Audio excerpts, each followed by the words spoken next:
یہ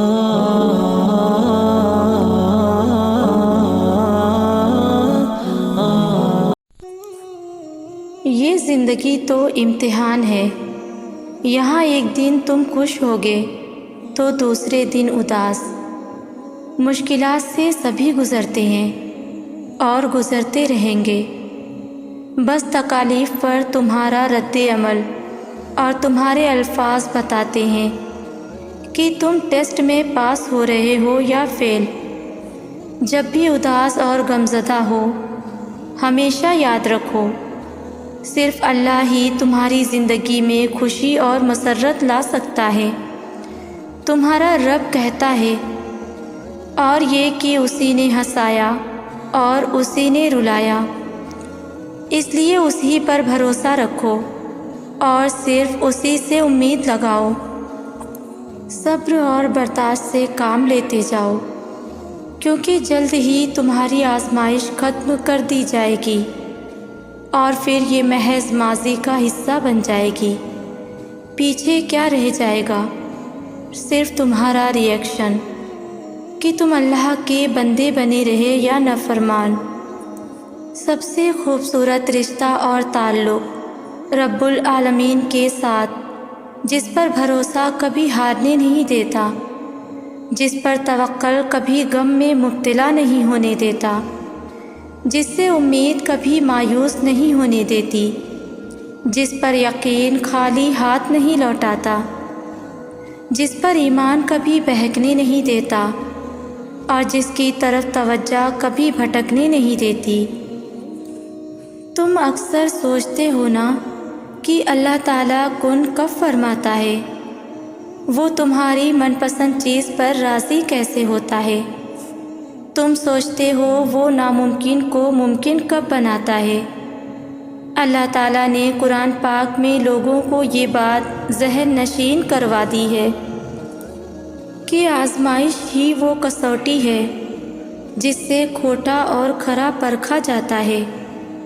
کھوٹا خود بخود اللہ تعالیٰ کی راہ سے ہٹ جاتا ہے، یعنی بے یقین ہوتا ہے، اور کھرا چھانٹ لیا جاتا ہے تاکہ اللہ تعالیٰ کے سارے انعامات اسے نواز دیے جائیں۔ قرآن پاک کہتا ہے کہ اللہ تعالیٰ جو کچھ کرنا چاہتا ہے اس کے لیے وہ غیر محسوس طریقے سے اسباب و ذرائع فراہم کر دیتا ہے۔ یاد رکھو، کوئی مصیبت، کوئی خوف تمہارے پیچھے پیچھے آئے تو تمہیں اس پر ایسا ڈٹ جانا ہے کہ اللہ تعالیٰ بھی تمہاری ہمت پر رشک کرے۔ قرآن پاک کہتا ہے کہ جو لوگ میری ہدایت کی پیروی کریں گے ان کے لیے کسی خوف اور رنج کا موقع نہ دوں گا۔ اللہ تعالیٰ فرماتا ہے کہ میرے بندے مجھ سے میرے بارے میں پوچھیں تو انہیں بتا دو کہ میں بہت قریب ہوں، اور جب وہ مجھ سے رجوع کرتے ہیں تو میں انہیں ہرگز خالی ہاتھ نہیں چھوڑتا۔ سنو، کبھی بھی پریشان مت ہونا، کیونکہ جب بھی مشکلات آتی ہیں نا تو یاد رکھو کہ ان کے ساتھ اللہ تعالیٰ کی مدد بھی تیار ہوتی ہے۔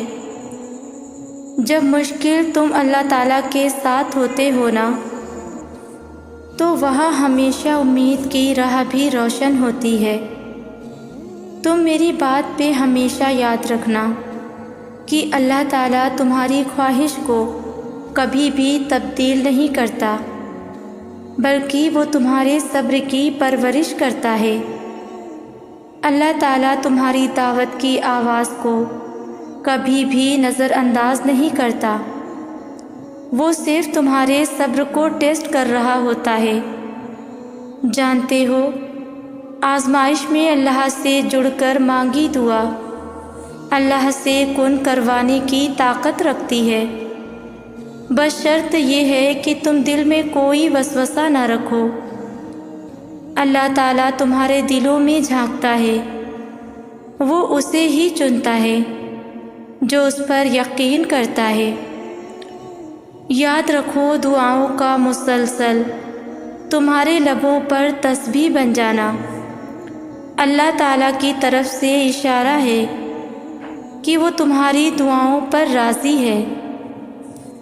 تم جانتے ہو تمہاری کہانی اس لیے رک گئی ہے کیونکہ اللہ تعالیٰ چاہتا ہے کہ تم اس کا اگلا حصہ خود لکھو۔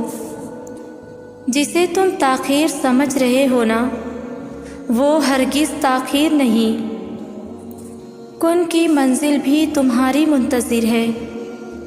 تم سجدوں میں اشکوں سے پکار کے تو دیکھو صحیح، تقدیر تو اللہ کے ایک اشارے پر بدل جاتی ہے۔ تم دل سے اللہ کی لو لگا کر تو دیکھو، تم جانتے ہو وہ چنتا انہی کو ہے جن کو وہ خاص کرنا چاہتا ہے۔ سنو، تم اللہ کے وہی خاص بندے ہو۔ جب اتنا یقین سے مانگا ہے پھر غم کس بات کا؟ یہ بات بھی کتنا سکون دیتی ہے نا کہ روتے ہوئے خالق دیکھ رہا ہوتا ہے۔ جب دل تمہارا تھک جائے تو جان لینا کہ آسمان سے تمہاری مدد کے لیے قبولیت کا دروازہ کھلنے ہی والا ہے۔ سنو، اگر تم انتظار کرتے پوری طرح ٹوٹ چکے ہو نا، تو اللہ تعالیٰ کا ذکر کرتے ہوئے دعا کرنا، اس سے انسان کی روح کو بہت طاقت ملتی ہے جو تمہیں کبھی بھی ٹوٹنے نہیں دے گی۔ تم جانتے ہو جو انسان اپنے دل کی گہرائیوں سے شدت سے دعا کرتا ہے نا، تو وہ اللہ تعالیٰ کے نزدیک سب سے قریب ہو جاتا ہے۔ اپنے رب سے اس وقت مانگی دعا قبولیت میں سب سے آگے ہوتی ہے۔ ایک بات بتاؤں تمہیں، جو لوگ اللہ تعالیٰ سے رو رو کر مانگتے ہیں نا، انہیں کبھی بھی اپنے نصیب پر رونا نہیں پڑتا۔ اگر تمہاری کوئی چیز تمہاری چھن جائے تو اس پر کبھی بھی غم نہ کرنا، کیونکہ یہ بھی ہو سکتا ہے کہ تم ایک گلاب کے طلبگار ہو اور اللہ تعالیٰ نے پورا باغ تمہارے نصیب میں لکھ دیا ہو۔ اللہ کے راضی ہو جانے کی ایک نشانی یہ بھی ہے کہ جب تم مشکلات کے باوجود صبر کے ساتھ اللہ پر یقین کرتے ہو تو تمہاری دعائیں ضرور سنی جاتی ہیں۔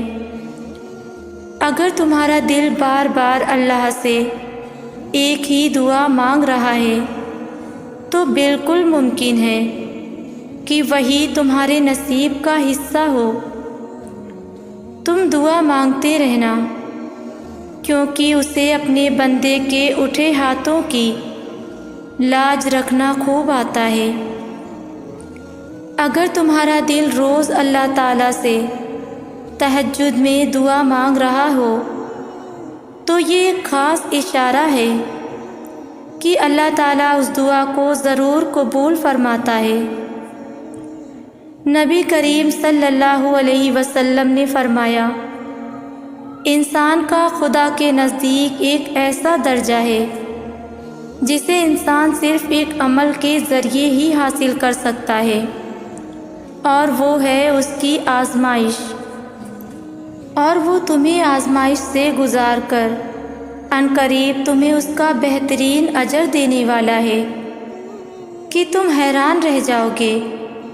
سنو، اگر تمہیں کوئی بہت تکلیف دے رہا ہو یا بہت نقصان دیتا ہو اور تب بھی تمہارے دل سے اس کا خیال نہیں نکلتا، تو میں ایک مثال دینا چاہوں گی۔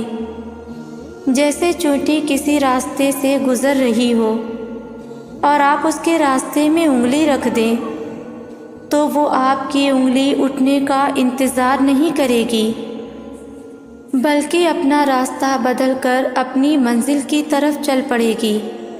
یاد رکھو، راستے اور منزل انہی کو ملتے ہیں جو اپنا راستہ بدل کر اپنی منزل کی جانب اپنے رب پر بھروسہ کر کے اپنا سفر اس کے حوالے کر دیتے ہیں۔ اللہ فرماتا ہے، کہ جو بھی مجھے یاد رکھے گا میں اسے اس کی خواہش کے مطابق نواز دوں گا۔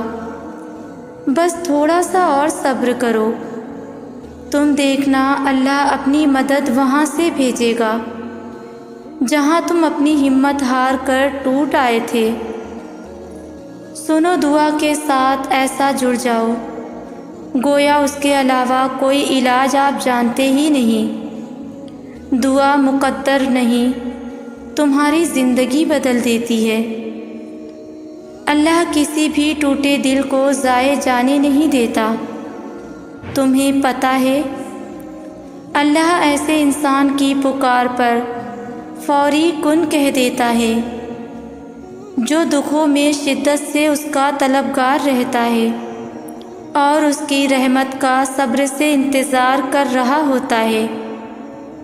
سنو، جب کوئی ٹوٹا انسان اپنے رب سے مدد کی فریاد کرتا ہے نا، تو اللہ تعالیٰ اس کو زیادہ دیر تڑپتا نہیں دیکھ سکتا۔ وہ جلد ہی تمہارے لیے ایسا معجزہ کرے گا کہ جس کی نہ کوئی حد ہوگی اور نہ کوئی اختتام۔ میں سمجھ گئی ہوں کہ میرے دل پر حق صرف اللہ کا ہے۔ اللہ سے بڑھ کر کسی کی محبت اس دل میں ہونا مجھے کبھی سکون دے ہی نہیں سکتی۔ میرے سکون کا مرکز صرف لافانی ذات ہے۔ فانی مخلوق میرے دل کو راس ہی نہیں آتی۔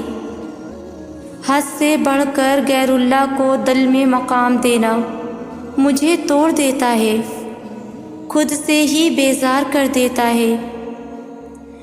جب میں نے اللہ سے بڑھ کر کسی کے قرب کی چاہت کی تب مجھے اپنا آپ بھی خود سے ناراض لگا۔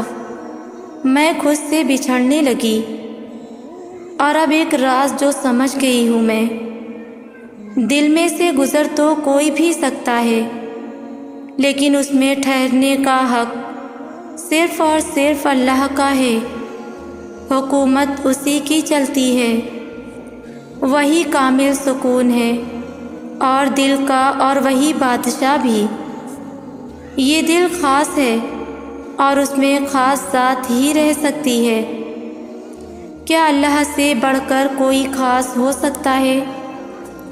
جب اللہ تعالیٰ کسی بندے کو اپنے قریب کرنا چاہتے ہیں تو اسے ایسی چیز کی طلب میں لگا دیتے ہیں جو اس کے نصیب میں نہیں ہوتی، کیونکہ جب وہ چیز یا وہ انسان اسے نہیں ملتا تو وہ روتا ہے، زار و قطار روتا ہے، اپنے نصیب پہ بھی روتا ہے، دعاؤں میں روتا ہے، نمازوں میں بھی روتا ہے۔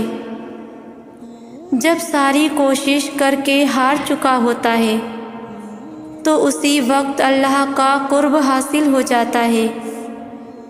پھر اللہ اسے دکھا دیتا ہے کہ اس کے سوا اور کوئی نہیں جو اس کو سن سکے۔